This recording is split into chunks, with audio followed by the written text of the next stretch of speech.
Welcome to another edition of Three, the Hard Wizzy, with my guys. Again, man, without these guys, the show wouldn't be the show. We're excited to give it back to you again, like we do it every Sunday. But first, I got to introduce the fellas. Got my guy, the influencer, Mr. Hot Rod, Coach Rodney Young. How's it going? What is going on? Everything is good. Everything is good. Got a lot of takes today. Got a lot of information to give y'all. Listen, like I always tell y'all, you might not like what I say, but you gon' listen. You gon' listen. And another guy you gotta listen to, man, is the captain of our ship, Mr. Terrence Austin T. What's going on, man? What's up, fellas, and what's up out there? Three the Hard Way, Radio Airways personnel. What's happening? Well, let's dig into it. We got a lot of stuff to cover, man, so we might as well get into it right now. Game 7, fellas. Yeah. The most beautiful words in sports. Game 7. OKC, Indiana Pacers. I believe early on in the series we were talking about the possibilities of, the Pacers and OKC going to a Game 7. It looked kind of bleak at times, but again, hats off to the Pacers being injured. I don't think anybody really gave them a chance. They just won't go away. 6, but we've talked about this even when they were playing the Cavaliers about how resilient the Indiana Pacers are. Again, this resilience is showing its thing again. It showed itself in Game 6.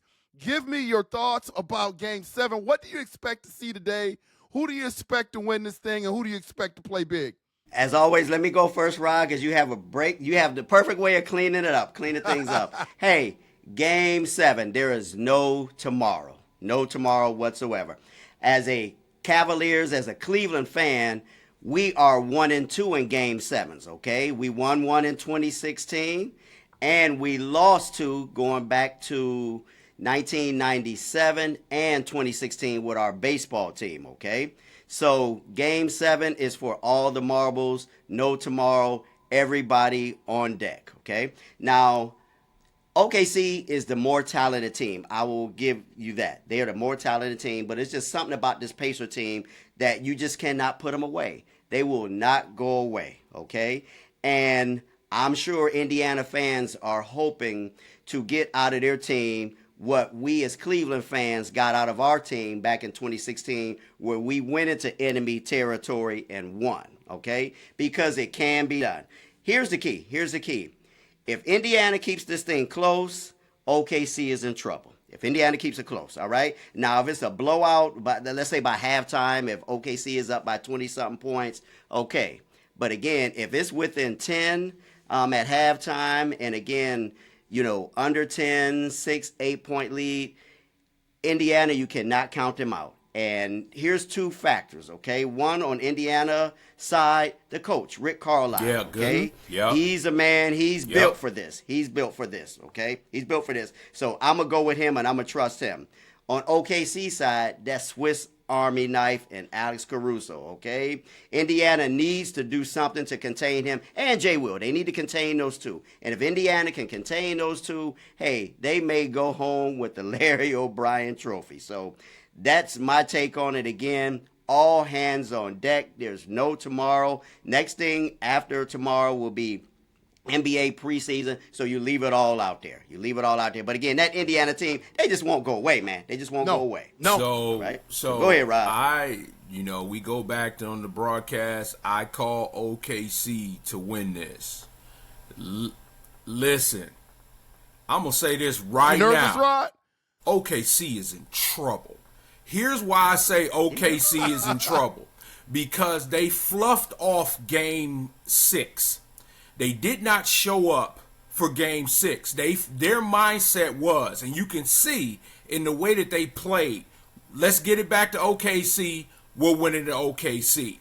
But see, that thing, it start puckering now because Indiana has nothing to lose. They've gotten to this point where they've scrapped them.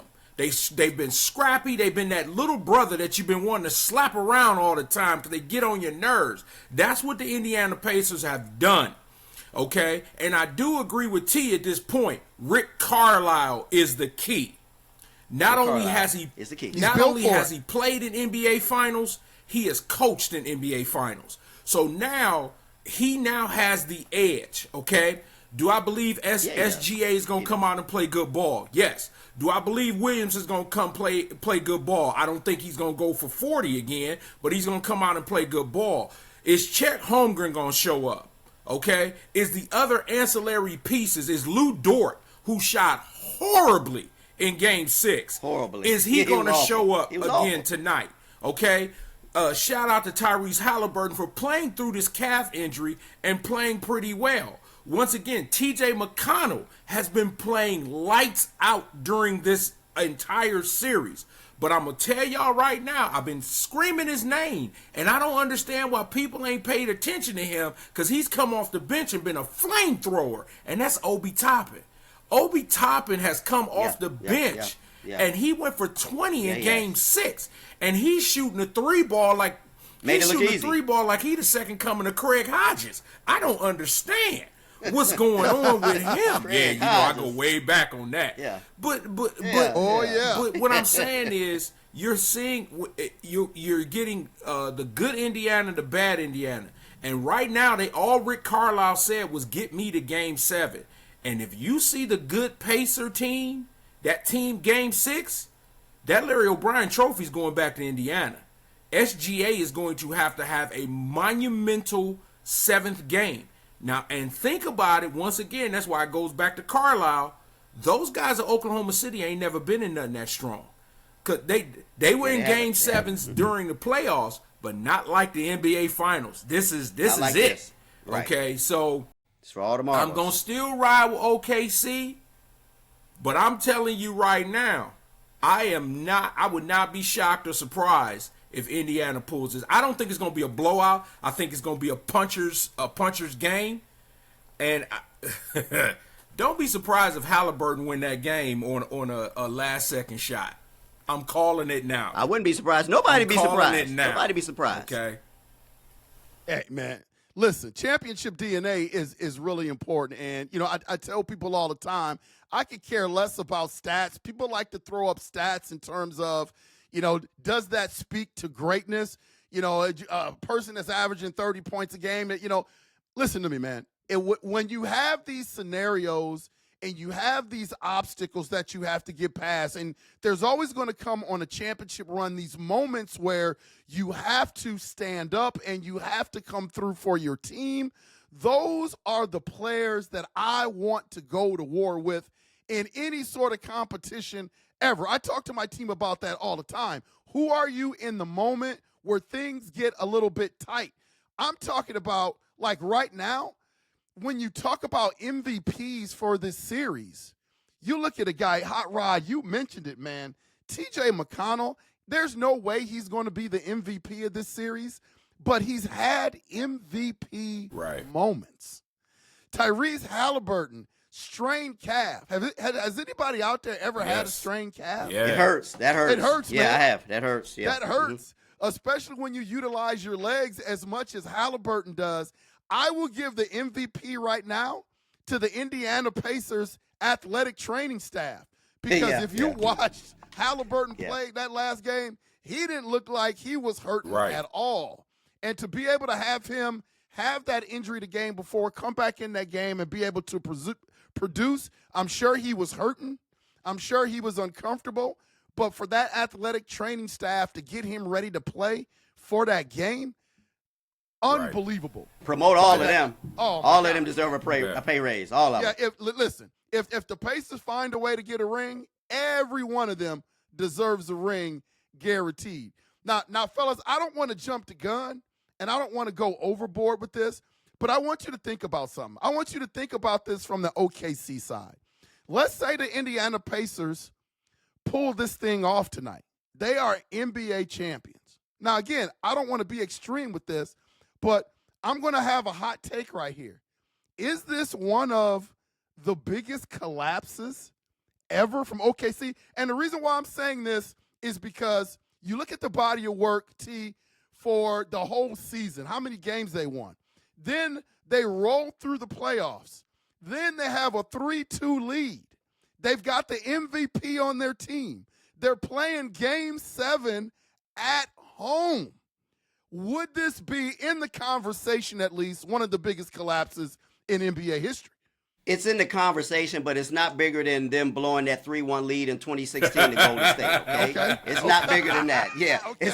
It's not bigger than that. It's close to it. It's in the conversation, but not bigger than that, because that Golden State, OKC really blew it that year in 2016. They really blew it, especially in that game where Klay Thompson just went off on them and sealed the deal. So, yes, it's in the conversation because, again, this is a team this year that had the best record the majority of the way.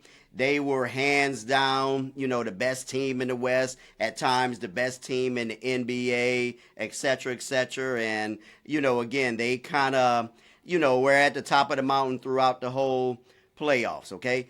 Yes, it would be a collapse at the table, but no, not bigger than what happened in 2016. So I'm going to come from a different aspect. The way we looked at the Cavaliers and how they blew through the Eastern Conference this year and then flamed out against Indiana, that was a collapse. It was a collapse. Yeah. We can use all the, there was injuries, it was a collapse. You're the number one team in the Eastern Conference. It was. So if we're going to call that a collapse, then if OKC loses tonight, that's a collapse. That's an absolute collapse because they had an opportunity to close Indiana out and they didn't do it. And now, will it go back now to T's point? I'm not going to say it was, Golden State is going to always have one of the most monumental collapses because I have to look at that Seattle Supersonics team with Sean Kemp and Gary Payton that lost to Dikembe Mutombo and that Denver Nuggets team. Yeah. I can't forget that. That was a horrific collapse. But if OKC loses this tonight, if we're going to call the Cavalier collapse against Indiana then I would call that for Oklahoma City because they were two of the number one teams in the NBA, both of them.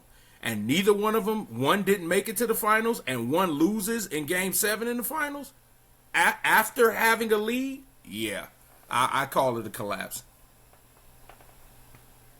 Yeah, I bring that up. Someone brought that up to me this week, and I had to think about it. I hadn't really thought about it up until that point. But, OKC has everything going for them. Like they should be able to close this thing out, especially with their body of work all year.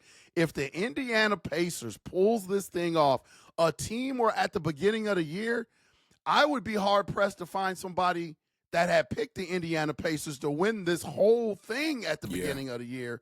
I think there were some people out there that had some rumblings about OKC having the possibility of coming back and winning this thing. But, man, for Indiana to be able to pull this off, man, it would be one of the greatest comebacks ever in terms of a team peaking at the right time. And, T, you're right. That 3-1 lead that they had back in the day, they had Russell Westbrook on that team, I believe. They had the Beard on that team, and they had Kevin Durant on that team. So for them to collect, and then Kevin Durant went and joined the team that beat them in terms of the Golden State Warriors, man. So, that's debatable for sure. Speaking of Kevin Durant, but also real quick too, L Train. A lot of people are gonna give them a pass because they're so young too. Remember, that's true. So a lot of people are gonna give them a pass because they're a bunch of kids. Because that's one of the reasons why I don't want them to win yet because they're so young. They haven't paid their dues yet, so they're gonna get some passes now. Yeah, and you can foresee a couple of championships in their future for sure. So if they had to miss out on this one, I think you're right. I don't think it's as big of a deal because I see a couple of championships. You also got to remember this too, especially with these championship teams. When you look at the history, you got to lose first before you win. So if OKC don't make this, then now you're looking at them possibly running 3 or 4 more off. So, yeah. Speaking of that past OKC team, we talked a little bit about Kevin Durant. The news dropped today, fellas. Kevin Durant is headed to Houston. I really haven't had time to look at the specifics or the particulars about what the trade entails. I can tell you right now, I'm happy because from what I was hearing out of Minnesota, I didn't like what they had on the table for Kevin Durant. I thought it was a little much, and I didn't want to see the Minnesota Timberwolves go that way. So when I saw the news today about him being in Houston, to be quite honest with you, the emotions inside of me was, okay, I'm glad that's off the table now. The Minnesota Timberwolves can look elsewhere. What that move is for the Timberwolves, I don't know. But right now, Kevin Durant is a Houston Rocket. Yeah, and I'm trying to, I don't know what Houston had to give up, but right now I'm looking at, they got Dylan Brooks, Amon Thompson, Van Fleet, Jalen Green, Sagan at center. Again, I'm wondering what the starting five will look like, okay? Because he's going to start. And if he's healthy next year, look out. Now, like you say, we have to see what they had to give up. Maybe a couple of those pieces are gone. I hope they didn't give up Jalen Green. I hope they didn't. But again, let's wait and see. But if he's healthy, look out. And remember, we talked about this a few weeks ago in the West. Okay, with you got both LA teams. You got Dallas, you got the Spurs, you got Houston. There's somebody I'm forgetting.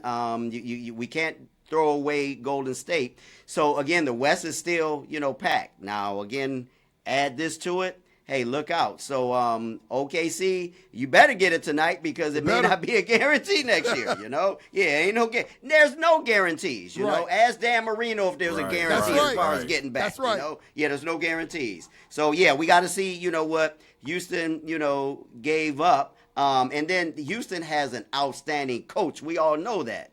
That coach they got, Nduko, he can coach, man. So, yeah, we got to see, the rest of this. But it's already about to begin as far as free agency, movement, who's going to get this, who's got that. The draft is in a couple weeks. I think we know what Dallas is going to do. But, hey, man, this is just the beginning. So, for me, it piggybacks off of what T is saying. We need to know what the pieces that Houston is going to be sending Phoenix. And so I'm going to really put boots to the ground since I'm here in Arizona. I'm going to put boots to the ground and really see what they're going to give up. Now, I did hear earlier that Houston offered Jalen Green and Phoenix didn't want him. Now, I don't know how true that was. Okay. I love him. But I know they had coveted Amir Thompson. They won't touch Şengün. Şengün's is turning. He's an all-star center now. But there are some ancillary pieces, Van Vliet that you could use, and Dylan Brooks that you can use. There's so many, maybe a couple of draft picks. We don't know. I guess my question to you guys is, with the addition of Kevin Durant in Houston, does that make them a championship contender? Honestly. Because, and the reason I say that is Phoenix had no problem in trading him within the Western Conference, which means to me, you really are not concerned about Kevin Durant coming back and hurting you. Because if you did, and we know how the NBA goes, I'd have traded him to Siberia. He'd have been so far in the Eastern Conference. You know what I mean? So I really want to know what your thoughts are when it, number one, L Train, for you, when it comes to this trade, but does it change the meter in the Western Conference? That's a great point you bring up. I guess Phoenix didn't think so, but me on the outside seeing the damage that Kevin Durant has done in the past and what he can do, yes, I think it does move the meter. Not saying, again, that they're definitely going to win, but yes, it makes them better. It makes them better. But that's a great point you bring. Phoenix, I guess they said, hey, man, go. We can care less. Go. Wow. Yeah. When I look at it, I think Phoenix right now, they're in a different headspace. Like, I don't think Phoenix is really looking at themselves as being a championship franchise. I think they're looking at things in terms of rebuilding. So when you have that mindset, I don't think you have a fear of somebody else in the Western Conference coming to get you. Now, if they were on the precipice of being a championship team, then that's a bad trade, trading Kevin Durant to a team that's in the Western Conference. In terms of the word championship contender, like I try to dissect all the analysts that you just gave, Hot Rod, on Kevin Durant, and I guess it does make Houston a championship contender, depending on what the definition of championship contender is. Hell, you could say last year, Houston, well, this year, I should say, the year's not over yet, because we got Game 7 tonight. But this year, Houston was a championship contender. Does it make them a championship team? No. Okay. Like that's where the needle stops for me. Like, I think they're going to be around and be in the conversation. I can't say that this makes them better than OKC. I can't honestly say that this makes them better than Minnesota, than Denver. Like, I need to see more. I need to see more evidence. I need to see what this team looks like after Kevin Durant is on there. And again, I'm going to throw the X factor out there. Kevin Durant, 37 years old. So L Train, he's not that dude anymore to you then, huh? Sounds like. He's not that dude. He's that dude in terms of putting the orange thing through the red thing. Like, he's that dude. Obviously, he can score, but I don't think he's that perimeter defender anymore. No, I don't think he's that rebounder anymore. I don't think he's that slashing type, get into the paint, eat the paint type player anymore. He can shoot the three, and he can score. But you got to look at all the other aspects that he brings to the table and what you are giving up in terms of attributes of the players that you are jettisoning towards Phoenix. So I think Kevin Durant is a good player. I just don't think he is the Kevin Durant that we have all grown to love. And so I think the needle moves a little bit for the Houston Rockets. I just don't think it guarantees them a championship. And my biggest concern with him is his health. You know, that's my biggest concern. I said a few weeks ago I'd like to see him in Houston. Why? Because they have a young core, and now you bring a veteran presence, you know, in that core, because the leader of the Houston Rockets last year was their coach, Ime Udoka. He was their unquestioned leader. And me have coaching football and basketball for a long time, you being a basketball coach, you leading Men T. If you are the leader of a group of individuals that are working for you or playing for you, something's not right. You have, as a leader, you have to develop other leaders. And so when you look at Houston, it was just Ime Udoka.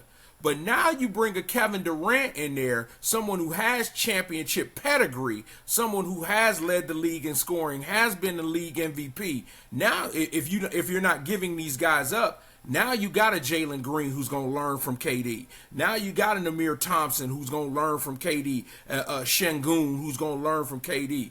Now, do I agree with you when it comes to, is he still that guy? No. I mean, I agree with you. No, I don't think he is. But I'll take for that young group, they're gonna invest in a 37-year-old Kevin Durant for what he could possibly bring to the table. And if it doesn't work out, they move on. Gotcha. Yep. Gotcha. And I give UNT a lot of credit because you brought up the name Ime Udoka. Oh man, he's something. The brother can coach. He can. Like, I know he's had some off the field stuff, but he can coach. Off the court stuff. Yeah. But as soon as he came into that Houston franchise, I mean, he turned that team into a legit team in the West. So he can coach, and what he may be able to do with Kevin Durant and that young foundation that he has, man, it could be interesting to watch. You guys might be right about that. Yeah. Might be right about that. Let's jump to the NFL really quick, fellas. We had some news come out of our town, Cleveland, about Shedeur. Big deal. You know, he got speeding tickets within a month of each other. I actually watched the body cam video a couple days ago when he got stopped. I think his girlfriend or fiance, somebody was with him. She was going 92 miles per hour behind him or next to him, something like that. Give me your thoughts about the whole Shedeur Sanders thing, man. Let me go real quick because I know Rod's got to take on it. But you know what came to mind when I learned about the second speeding ticket? Y'all remember the late Bobby Fields?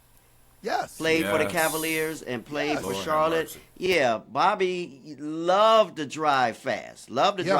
Somebody needs to tell Shedeur about Bobby Fields, okay? Granted, young people do stupid stuff all the time. I get it. Switching gears, the only thing I want to hear coming out of Brown's camp, especially the quarterback room, is that we got a quarterback that's ready to go, that's ready to compete. I don't want to hear anything else. Okay? But again, somebody needs to tell that young man about Bobby Fields, and driving at those speeds on the highway, that's dangerous. A tire can blow out and boom, there you go. Now, again, I think we touched on this too. Where's leadership? Where's leadership on that team? Oh, okay, Myles Garrett. Now time for you to say something, if you have the pedigree to say something. It was just a couple years ago, you too flipped your car. So again, this is where leadership comes in. I have young sailors under my umbrella, and I talk to them about simple things like that. I got a couple guys that ride motorcycles, and I wish I could ban them from riding motorcycles, okay? But again, somebody needs to tell this young man, hey, that's we don't need to hear that. We don't need to hear that, because you're giving fodder to the people that want you to not succeed, that people that want you to fail, okay? Because I think Colin Cowherd came out and said something in regards to that and this and that, comparing him to Johnny Manziel and all this other kind of stuff. We don't need that noise coming out of our quarterback room. We don't. Go ahead, Rod. We don't need it. So it is a non-issue to me. And the reason it is because you got a young man, a little bit of money. We also have to understand he don't know nothing about Cleveland, because if he did, then he would know that there are specific sides of town that you don't go speeding in, because there are the man. Are they right? Yeah. Are there times? Yeah. Are there... There's the man that's sitting there waiting on you. Rod knows from experience. Absolutely. Rod knows. Absolutely. He was close to the facility over there in Berea. Brother, they sit there and they wait on you. All right? And now you a young man, you got a little money. Okay, so I just look at it as youthful ignorance. To answer the question, no, we know Miles is not going to do that. No, we know he not going to be that advisor, but Dion is.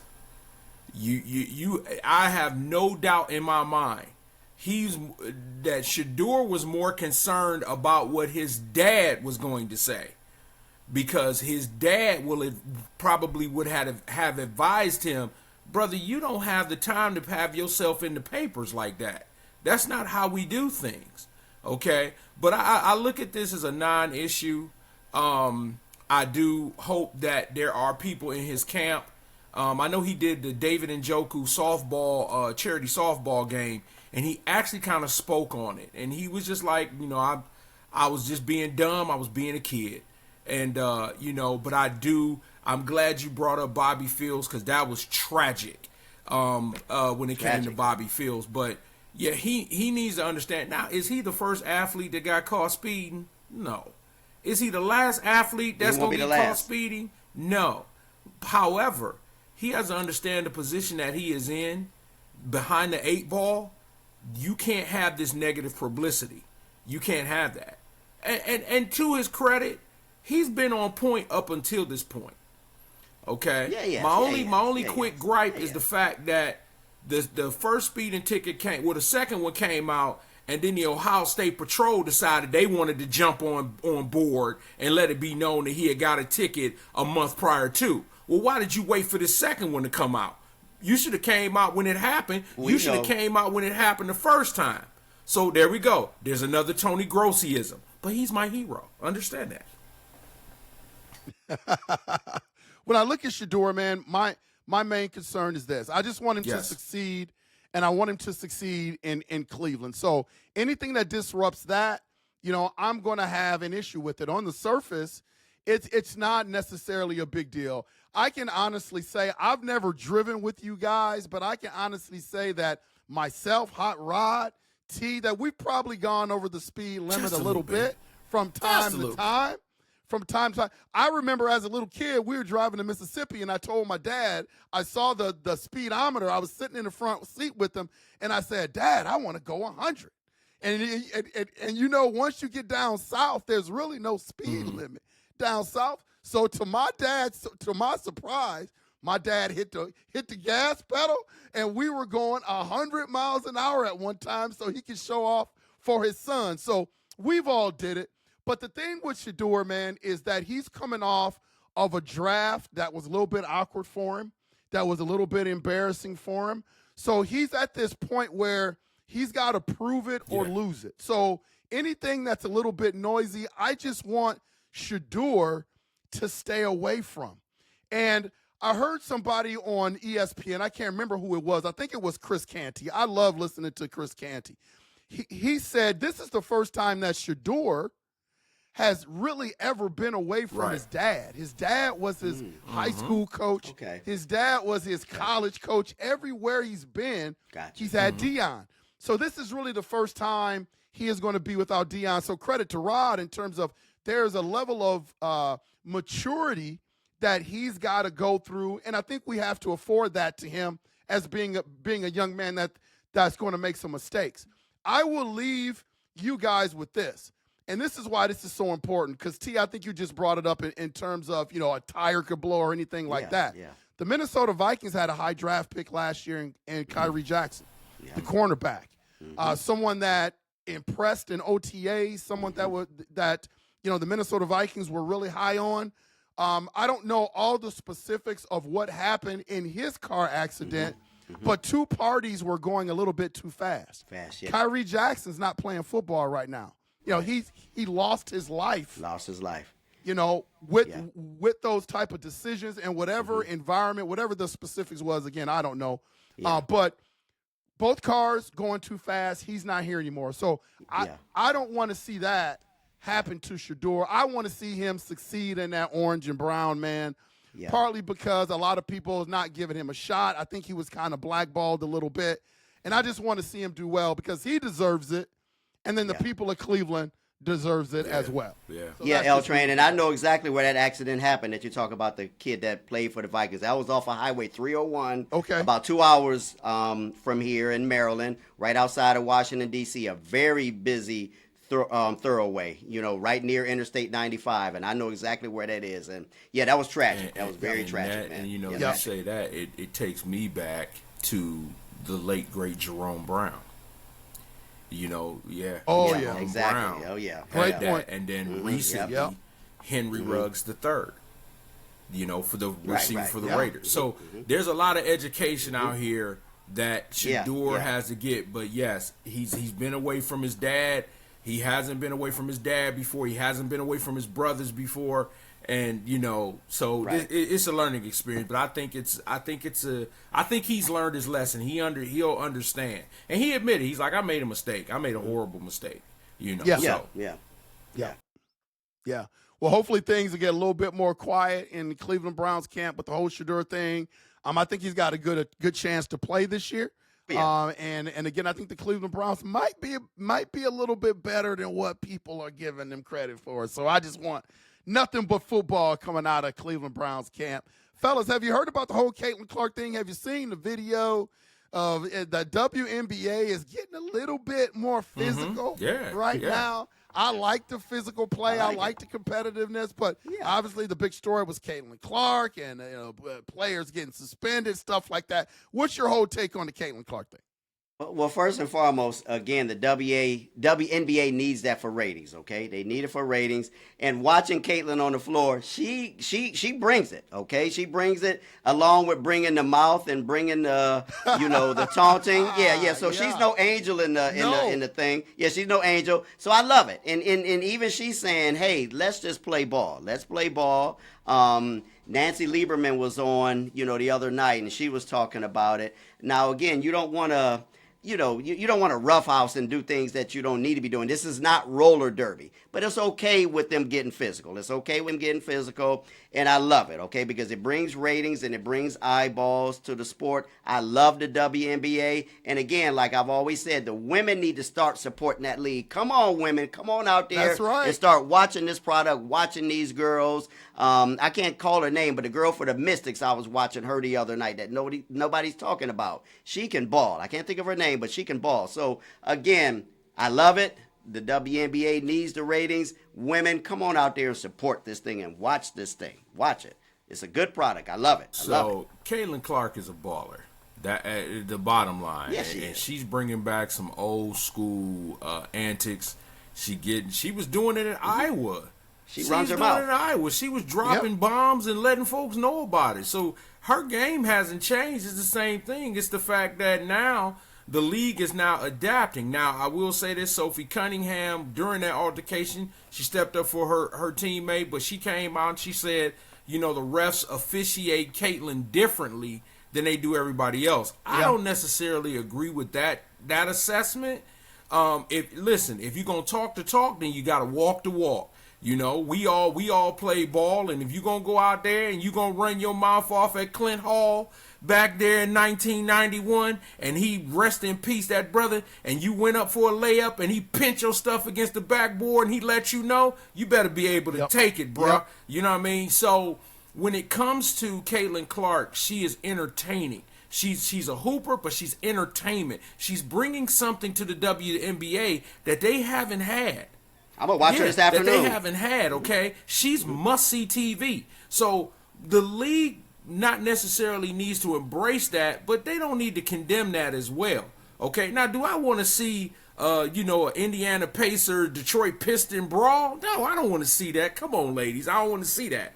But some chippiness every once in a while, some finger pointing, love it. Some don't come down here with that garbage. I love that. I love that. So... and I think, to your point, I think the reason a lot of folks don't support the WNBA like they should is because it's pure basketball. And everybody wants to see the alley-oops and all that other stuff, but for purists like ourselves, I don't mind sitting watching 4 quarters of pure basketball. Where you're setting a solid screen, where you're manipulating the defense. It's not about how high you can jump. It's not about that. You know what I mean? Right. Diving for loose balls and shooting free throws. I think eventually it's going to begin to pick up. But I do agree, it needs more support. Yeah, I think Caitlin Clark is a baller. I love the enthusiasm. I love the competitiveness. I don't mind the trash talking out there. Caitlin's just got to realize that the more she talks, the more of a target she's going to become. Because there's going to be a lot of players out there that just want to close their mouth, and that's with anybody that talks a lot of stuff, especially if it's Caitlin Clark. Caitlin Clark has galvanized the sport. The one thing, if I was Caitlin Clark's coach, I would tell Caitlin Clark to stay off the floor. In terms of when she gets pushed or someone pushes, the first thing she does is go to the floor. Stay off the floor. Continue to defend yourself. I love Caitlin Clark. I love the way the women's game is growing. Hot Rod, I think you're absolutely right when, you talk about it's pure basketball, and that's why, it hasn't necessarily been embraced the way it should. I think there are some other components to that as well. We could do a whole podcast about why I think, people aren't super gravitating towards the women's sport. But I think it's growing. T, I'm with you. I love to watch it. I love it. I'm getting ready to watch Caitlin Clark today. I watch her every chance that I possibly can get. So I like the competitiveness. I like the way the league is growing. So to me, in terms of all the physical play, man, it's a non-issue as long as things, don't get out of hand. If we can look at the NHL where they actually condone fighting and fisticuffs, where the referees just back up and say, hey, you guys can go at it. Man, what kill each other. Yeah, just kill each other. Knock each other's teeth out. That'd be crazy. The WNBA is doing nothing compared to that, fellas. They're just doing nothing compared to that. That's crazy. I'm going to look inside the mailbag because we got some questions. We got a few questions that we got to answer from the Hard Way Nation out there. So I'm going to hit a couple of these, fellas, so we can answer these. This segment has been getting a lot of really, really good feedback. People like it, and I think it's promoting people to write in more if they feel like their questions are going to get answered. So I got a good one. This one is, and T may be able to answer. Hot Rod, you're a baseball guy too. I'm just not a huge baseball guy. But Sarah from Chicago asks, will the MLB expand to Europe, and what would it take to make that successful? Ooh, great question. Yeah, that's a great question. Well, you know what? Yeah, they will if there's money in it to be made. Yeah. They will do it if there's money in it to be made. Me, I'm not so crazy about it. One thing comes to mind is it would be hard to watch their games, okay? I know. Based on the time difference. Yes, good that's point. The first thing that comes to mind. Europe, first place that comes to mind for me if they were to expand would be to Japan, okay? the way that they love the game there. But to answer, Sarah's question, if MLB can see that it'll make money for them, I can see them doing it. Because, again, at the end of the day, it's all about entertainment and dollars. But if they were to expand anywhere, I think before Europe, they would possibly go into Japan, So that's my take for on that. me, it's kind of the same. It's if MLB can make money off of it, they would do it. I just think it's just too many competing sports overseas that would diminish. And so if it was Japan, that's they're very big in baseball there, but across in Europe, a lot of folks don't understand about the American game of baseball. And so, it's not like the NBA where the NBA is global. I mean, I just don't see Major League Baseball even looking in that market. I mean, of course, like I said, you have Japan, you have Mexico, you have Canada, but I can't see them in other parts of Europe playing baseball. You got in England, you have, of course, soccer, cricket. You have tennis. You have so many different sports that would overlap and be stronger than the American baseball game. So it's a great question, but I don't see it. Yeah, I don't see it either. I think, the whole time zone thing is an issue. I don't think there's a hunger over in Europe for MLB baseball. Lots of other interests out there. I think the NFL expanding in there is high-level competition for the dollars over there. I just don't see it. If it made sense money-wise for the MLB to do it, I think that they would explore it, but I don't see that happening anytime too soon, fellas. Great question, though. Great question. Another lady in the mailbag today. We got our girl Lily from San Diego. Yeah, she's talking about the NFL Finals ratings. Over the years, the ratings have been going down for the NBA Finals. I'm sorry, for the NBA Finals. Yeah. Is it because of gameplay, or is it competing entertainment that's causing the ratings to not be what they used to be? What are your thoughts on that? Yeah, they've been talking about that, since the playoffs began. You got two small town. Indiana's not a big market. OKC is not a big market. Where's the New Yorks? Where's the Golden State? Where's the LA? So that could be a part of it. I can't understand because this finals has been riveting. I mean, look, we're staring at a Game 7. So if people aren't tuning in, it's been a great final. It's been a great final. So folks that aren't tuning in, you're missing out. But maybe it's because of the larger markets not being there. The New York, the Golden State, the LA.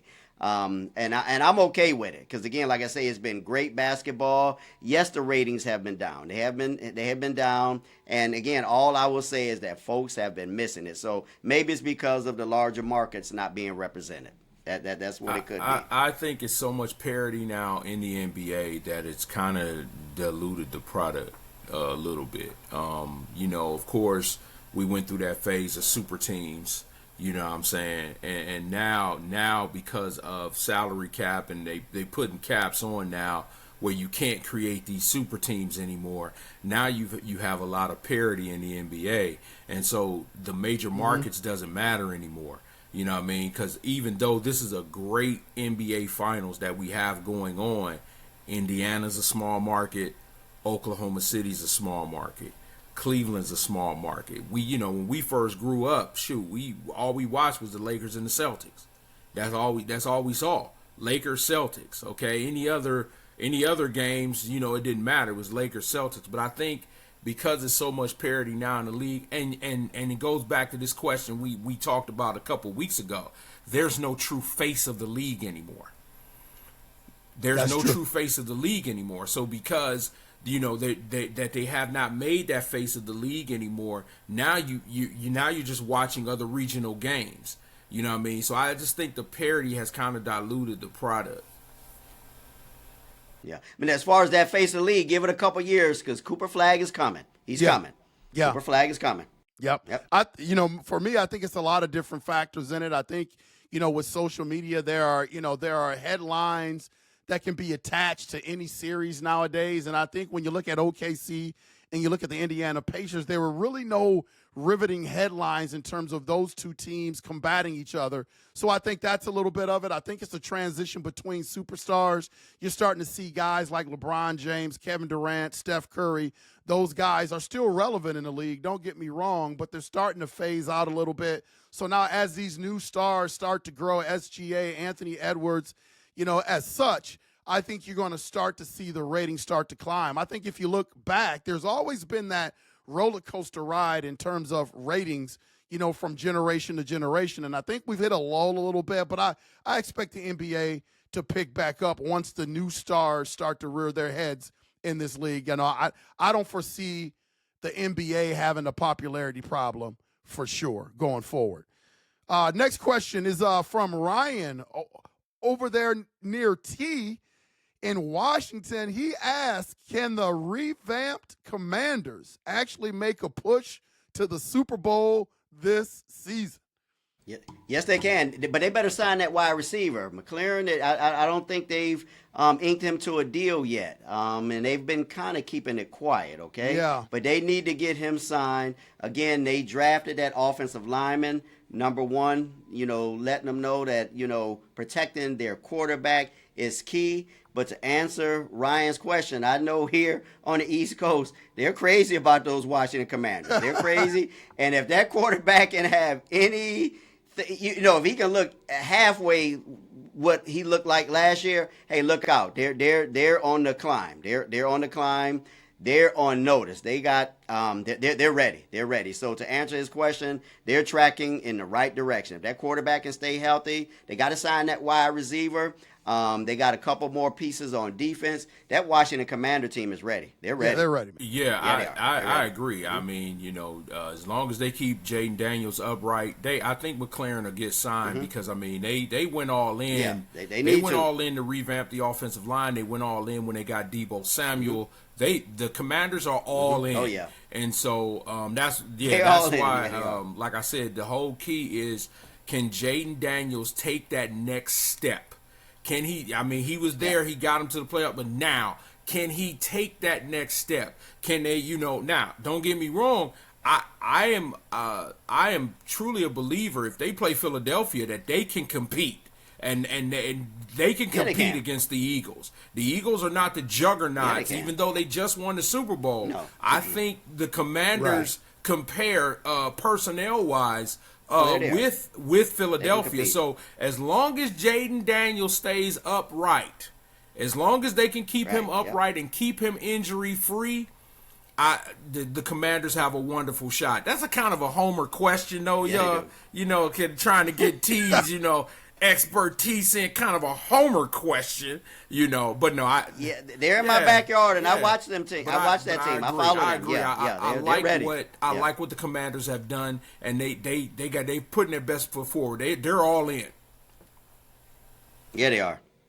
The best thing in the NFL is having a bona fide box office quarterback under a rookie scale contract, and they got that. And now, because he's coming in at cheap for the next 3 to 4 years, the Commanders are going to have the opportunity, like my Vikings, to build something. Something really special. Now, listen. The Vikings haven't shown. J.J. McCarthy has not had the opportunity to show what the Commanders quarterback has shown. So, the verdict is still out on them. But those Commanders right now, oh my goodness gracious, man. Oh my goodness gracious. They've got a chance to build something really, really special. L-Train, what are your expectations of JJ this year? What are your expectations? I think J.J. McCarthy is going to be put in a situation where he is going to succeed. I think everybody is evaluating this thing from what Kevin O'Connell has had to do with the Minnesota Vikings the last 3 years. Kevin O'Connell has had to split the thing 65-35, 60-40 in terms of the passing game. When you look at the optics of what he's done this offseason, he's rebuilt the offensive line, he re-signed Aaron Jones, and then he brought in Jordan Mason from the San Francisco 49ers. And they extended Oliver, who's one of the best run-blocking tight ends in the league. The Minnesota Vikings are going to run the football more than ever. I think they're going to utilize their running game to be able to do a lot of play-action pass type stuff, which is J.J. McCarthy's specialty. I don't think they're going to put him in a situation where he has to throw the ball 30, 40 times a game. Okay, that's smart. Smart. Yep. And so that's where I think the Minnesota Vikings are going to succeed. I think they're going to be a lot better than what people think they're going to be. I think they're going to hang their hats on defense with Brian Flores and his crew that they've put together. And I think the Minnesota Vikings are going to be heard from. I think the X factor is going to be how efficient can J.J. McCarthy be? And my expectation is I think he's going to throw for about 28 touchdowns this season. I think he's going to run for about 2 or 3 of those. And I think he probably is going to throw about 14 to 15 picks. And in my opinion, that's a good year for J.J. McCarthy. And we got y'all week 5, right? Yes. Week 5. Myles Garrett is coming at him. He's coming for him. He's coming. Myles is coming for him, L Train. All right. Hey, keep sending your questions in. Those have been some great questions the last couple of weeks. We're going to continue to do that. So don't be afraid to hit myself, Hot Rod, and T with questions that you have out there. We're going to do a little bit of stamp it or crap it. I got some topics that I want the fellas to kind of chime in on. Will they stamp it, meaning they agree with it, or will they scrap it, meaning, man, get that stuff out of here. They really don't agree with it. My first one is about our guy LeBron James. Would you stamp this or scrap this? LeBron James should leave the Lakers and chase one more ring elsewhere. Stamp it or scrap it? Well, with Lakers' new ownership, LeBron may have to go elsewhere because they may say, hey, at the end of your deal, thank you, see you later, and take Bronny with you, okay? So he may just have to, This new team, the new leadership that just bought that team, those guys have deep pockets and they're about winning. Look at what they're doing with the Dodgers, okay? So LeBron may not have a choice but to go elsewhere, okay? So, hey, for this game, though, for what you're saying, I'll say, scrap it. I'll say scrap that. Yeah, scrap it. So you want him to stay with the Lakers? I want him to stay, but he may not have a choice. Okay. They may send him packing. They may. Yeah, they may say, thanks for your services. We no longer need you, So I'm going to stamp it. I'm going to stamp it with this caveat. The new owner of the Lakers, as T is saying, yeah, he's actually been a minority owner for many, many years. Him and Jeannie Buss, he's known the Buss family for a very long time. But behind the scenes, behind the guy who owns, is Magic Johnson. Magic is a business partner of his. So the reason I'm really saying that LeBron is gonna stay because Magic understands legacy. He understands, the longevity that LeBron James has had in this league. And I'll be perfectly honest, yes, they're going to build around Luka, but I don't think they're going to let LeBron walk. And I'm be honest, there's not too many options if LeBron left for him to go. LeBron is not going back. Like I said, if he had the opportunity to choose, he's not going back to Miami. Pat Riley has burned that bridge. He's not going back there. If he didn't stay in L.A., Cleveland would take him. Cleveland would take him back on their dime. He's not going to be the LeBron that dictates the narrative as he's done in the past. He's going to come back, and Dan Gilbert and Kobe Altman and those guys are going to dictate that narrative. Now, him coming back even at 41, does he make the Cavaliers a championship contender? Yeah, he does. Because he's been there. But that's another reason why I don't think the Lakers will let him go. It just won't happen. But you never know. Yeah. I would man, I'm torn about that. Tough one. I would stamp it. I would stamp it and going back to the Cleveland question. See, here's where I think LeBron is a little bit different to Kevin Durant. LeBron is still displaying his ability to be able to defend, his ability to be able to rebound, his ability to be a force multiplier and make the other 4 players on the floor better, along with he's not the 40 points a night scorer anymore, but he's still scoring effectively. So, man, you put that on the Cleveland Cavaliers right now. He'd be great off the bench. Great off the bench. He'd be great off the bench. Yeah. You put that on the Cleveland Cavaliers right now without depleting your roster. Oh man, that moves the needle for me. The Cleveland Cavaliers would be in the championship conversation for sure. And don't think that LeBron does not know this. Don't think that he's not aware of his situation. I don't put nothing past because he's very, very business savvy. But he's basketball intelligent. He's also looked at, and you listen to conversation with him, he's looked at the Cavalier roster and it's fit for him because he has a legitimate big in Evan Mobley who played on one of his AAU teams. He knows Darius Garland and what Garland brings to the table. He loves Donovan Mitchell. So, I mean, to be perfectly honest, in his mind, he fits. But the deal is now for him, he's got to decide on what team is better suited for him to win another championship if that's what he's deciding to do. Yep. Great point. Stamp it or scrap it, fellas. The Thunder are one piece away from dominating the West for the next 5 years. Stamp it or scrap it. That's easy. Stamp it. Yeah, they're about there now without another additional piece. They're pretty much right there now. Yeah, stamp that. That's easy. I agree. Right. Stamp it. I think the only, they have 3-point shooting. They have decent post play. I think that's the address that they got to take. I mean, they pay Hartenstein a lot of money, and he's coming off the bench. I think if Chet Holmgren had Hartenstein's physical size at his height, bigger, then I think they wouldn't be missing anything. I think they're just missing that dominant post player. Lou Dort has catapulted into a legitimate 3-point shooter this year. And so, no, they are. They're there. They're right there. Plus, they got a whole bunch of draft picks. They got 4 or 5 number 1 draft picks. Come on. Right. Yeah. I picture a bank vault door. You just open it up, with their name on the front, open up. Everything falls out the vault. Everything falls out. They load it. This is a good question, and it's a tough question because, you can go a bunch of different ways with this. When you talk about the word is dominate the West for 5 years. When I think of domination, does that mean championships? Do you know how hard it is to win 5 championships That's good. in a row? So if there's a piece out there that can get you 5 championships in a row, what would that piece be? So that's the only reason why I would scrap it.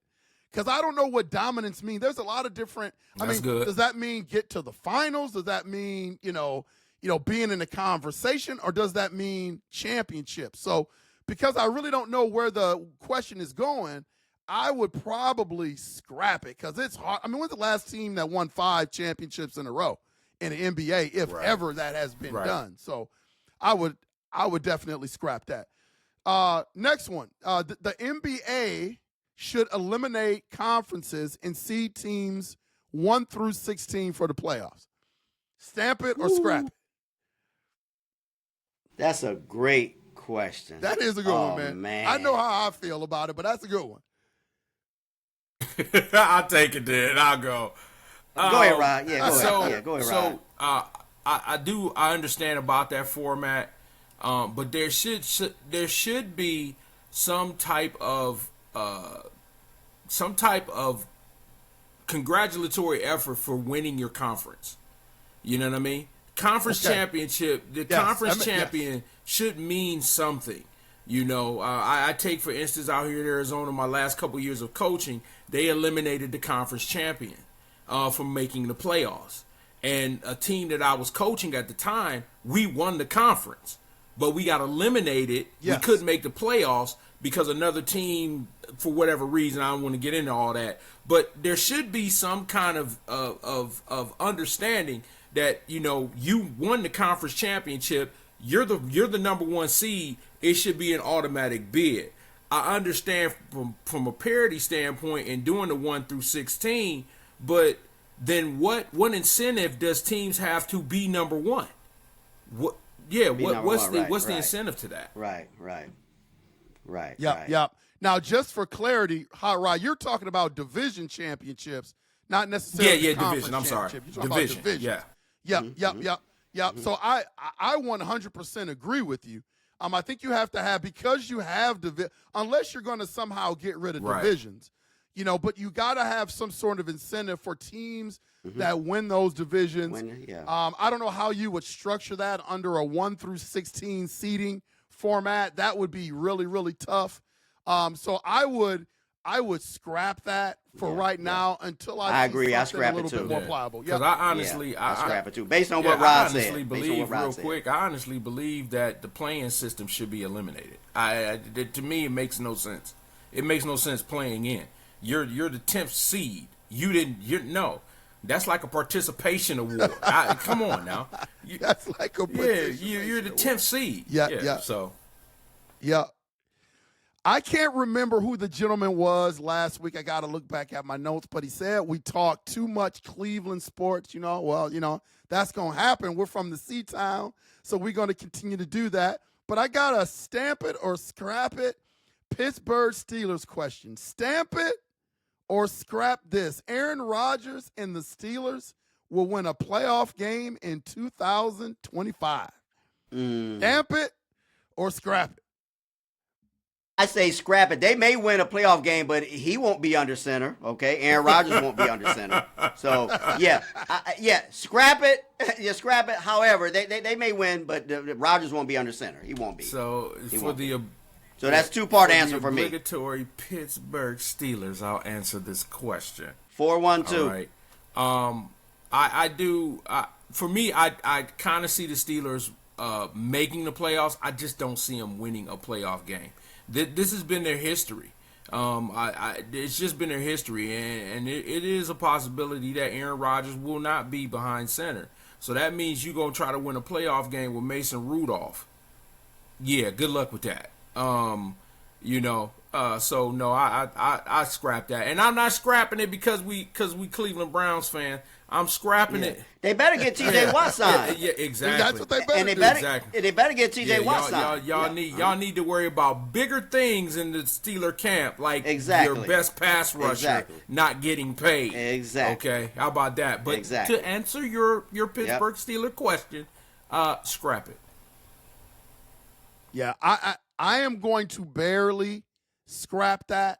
I'm on the verge of stamping it because Mike Tomlin, man. Mike Tomlin. Yeah. Mike Tomlin. I love him. I love him. I think the Pittsburgh Steelers are going to make the playoffs. Winning a playoff game, that's a whole different animal, man. Right. That's a whole different animal. And I look at the teams that they would have to face, who I project to be the top seeded teams in the AFC. I think they would be hard pressed to win a playoff game. So I am going to scrap that. Good one, fellas. Good segment. Keep sending those in. We're going to keep stamping and scrapping those. Let's get to our start one, bench one, cut one, erase one. Rod, I think you are. Yes, I am. Listen, man, you got that smile on your face. Yes, I am. So he's up to something too. He is up. He's up to something. He's up to something. I actually had to decide what direction I wanted to go in because probably boxing. Nah. We're gonna stay with basketball. I actually wanted to hit y'all with hockey this week, but I'm gonna wait another time. All right, I'd have been ready. But now let's go basketball, and let's start, bench, cut, and erase from some of the greatest power forwards in the game. Oh, okay. All right. Wow. So here we go. You have Kevin Garnett. Okay. You have Tim Duncan. You have Rasheed Wallace. And you have the mailman, Karl Malone.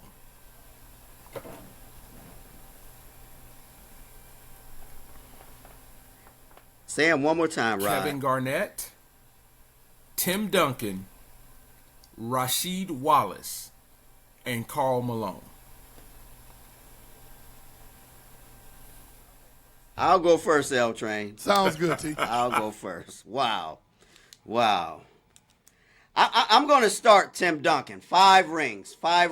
A Ray Allen shot away from possibly having 6 rings. Okay. Right. If Ray Allen wouldn't hit that shot. So Tim Duncan, Mr. Fundamental. I'm going to start him. I'm going to bench Kevin Garnett. Okay, I'm going to bench Garnett. I'm going to, man, this was tough. I'm going to erase, I'm going to cut Karl Malone, and erase erase Rasheed Wallace. That was a tough one. Man. Okay. That was a tough one. All right. I got this one. And T, I am going to replicate your order. I'm going to start Tim Duncan. You can't erase the 5 rings. Plus his outstanding individual performances during those games and during his career. Tim Duncan is a starter. Yes, he is. I am going to bench Kevin Garnett. Kevin Garnett, great Timberwolf, great Boston Celtic. I give him the edge because he won a ring with the Celtics, man. So to me, that puts him over who I am going to cut, Mr. Karl Malone, who had a stellar career, couldn't find a way to get that ring, and he had multiple opportunities to get it done. He ran into a Jordan, and then he joined the super team with the Lakers. So he had tons of opportunities to get it done. And Rasheed Wallace, who was a hell of a player, just wasn't on the level of the other 3. So for me, if we were to erase him from the history books of the NBA, I don't think he would be missed that much, even though he was a fantastic player. So he was. Start Tim Duncan, bench Kevin Garnett, cut the mailman, and erase Rasheed Wallace. Rod, I'm online with the coach. Okay. So, hey, man, I feel good. I'm online with the coach. I'm going to match a couple, and then I'm going to mess y'all up with this one. So I too will start Tim Duncan. I too will bench Kevin Garnett. I will cut Rasheed Wallace, and I will erase Karl Malone. Oh, Rod. How can you erase Karl Malone? You can't do that. How can you erase the mailman? He was absolutely nothing without John Stockton. Could you put... Kind of hard to argue that. Nothing kind of hard to argue that. Without John Stockton. Kind of hard to argue that. So when you look at what Rasheed did, Rasheed was a key member of that Detroit Pistons championship. And I'm not even basing it on championships. Kind of hard to argue. Okay? Because I can easily go Kevin Garnett in Minnesota. Because Kevin Garnett, when he was in Minnesota, was a monster then. Okay? He won his championship in Boston.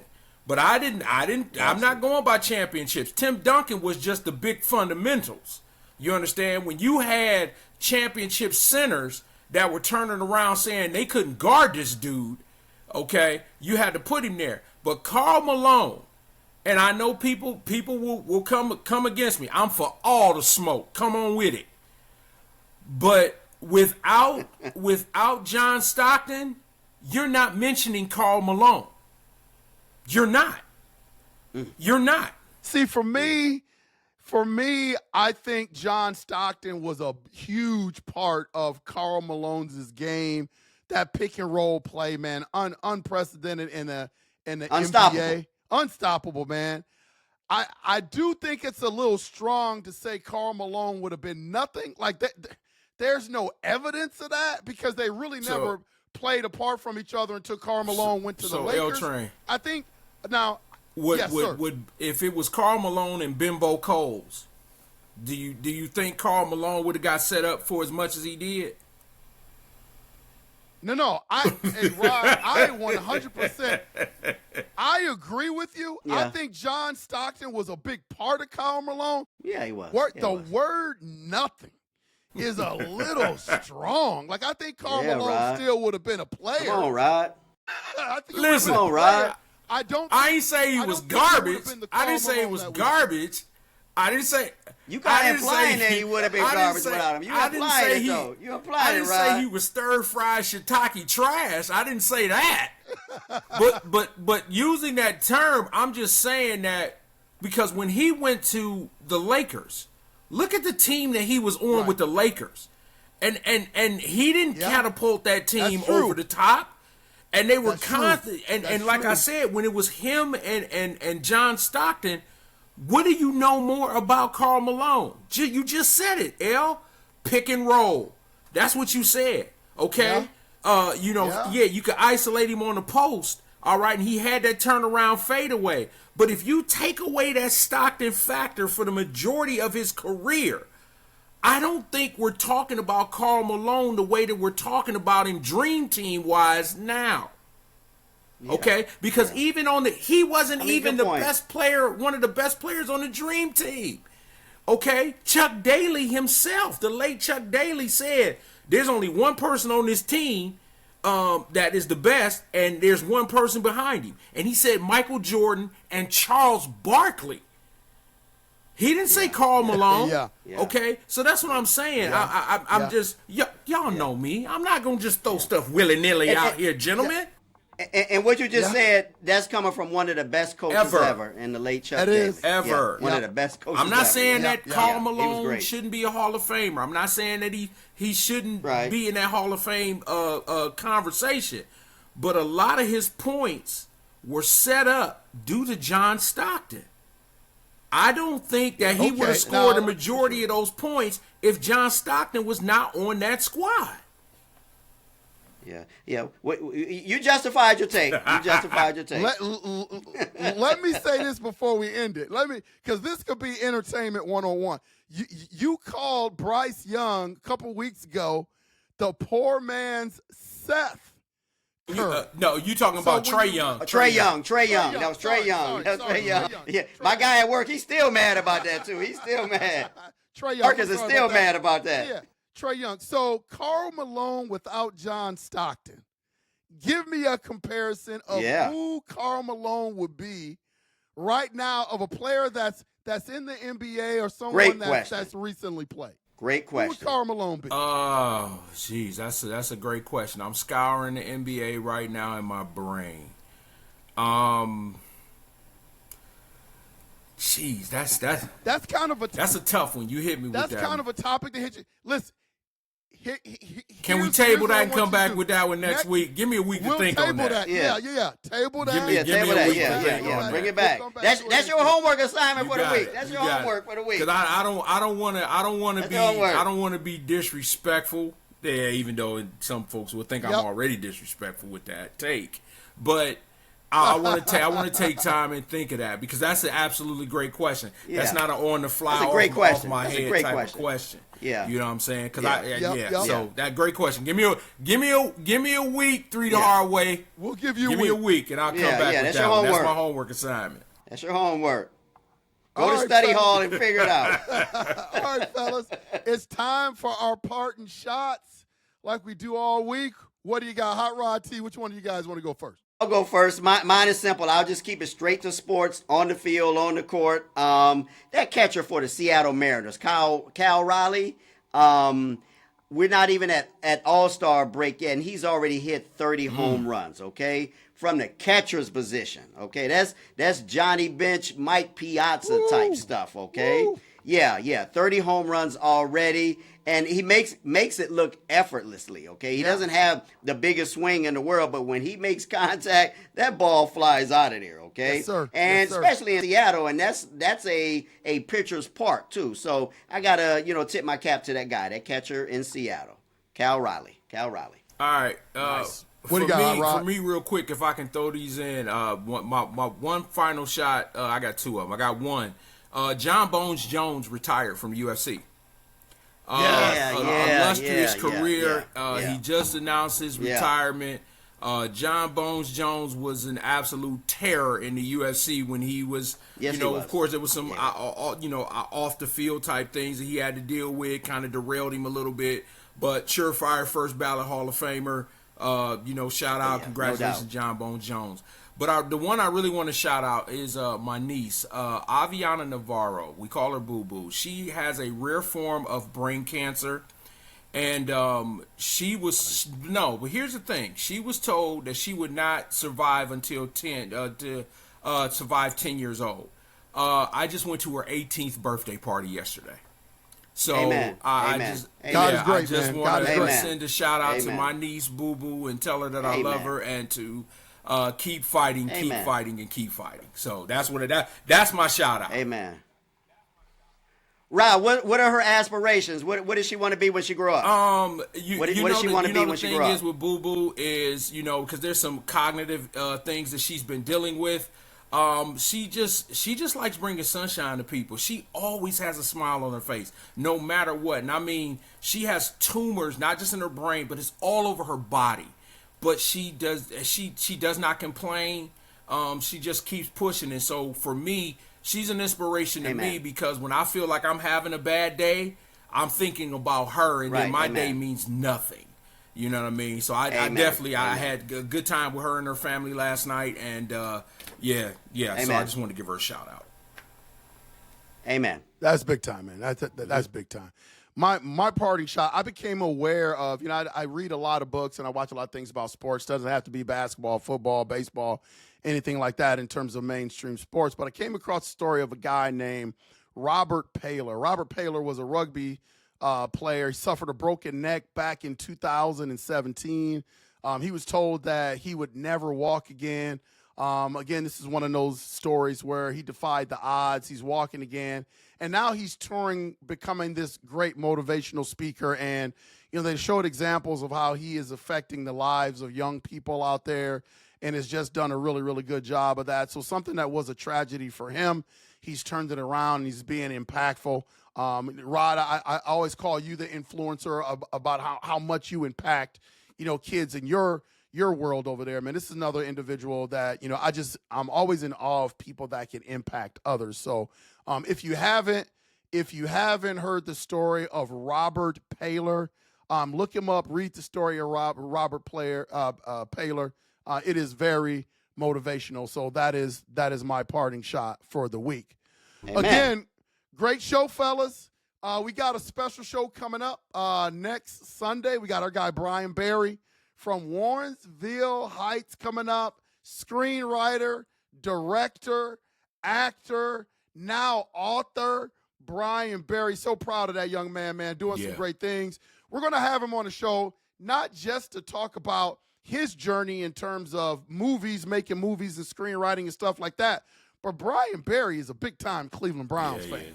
And he's a big-time sports guy. And back in the day in high school, he was a hell of a basketball player. So I can't wait to get Brian on the show with the three of us. Our own boy. Should be box office. By the way, 3 The Hard Way Nation out there, hit that like and subscribe button. Only takes a second. We're growing this thing every week. Last show, over 1,200 views. So you guys are liking the content out there. We're just going to continue to bring it to you and continue to do some great things. So hit that like and subscribe button. It helps us stay in the algorithm and to grow this thing. Fellas, T, Hot Rod, it's always good to have you on the show, gentlemen. Likewise. Can't wait for us to do it again. Yes, sir. All right, we will see you next week. Game 7. Game OKC 7. Thunder is going to pull this thing off tonight. That's my pick. OKC. Okay. All right. We'll make sure to see you when you see it. This has been 3 The Hard Way. Hard Way. Y'all be blessed. We are out. Later. All right.